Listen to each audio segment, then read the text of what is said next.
దత్తు బిడ్డ దత్తు పెండ తీసేసినా బాబు. మొత్తం తీసేసినాము డబ్బులు. నాన్న 100 రూపాయలు ఇచ్చింది బాబాయ్. 200 కదా బాబు నేను అడిగింది. సర్లే నేను నాన్న అడుగుతా. సరే బాబాయ్. ఓకే.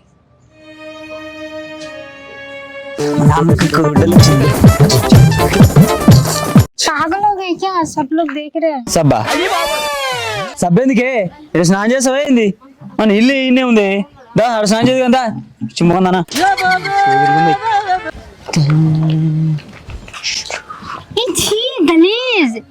ఏ గలీజ్ నాయి ఏ బర్రే పోయేది ఆడికాడికే నువ్వు. చీలేదు పోలేదు నాడు రేపు నడేసేది చాలా పని ఉంది ఇంకా నీకు. చెప్పండి.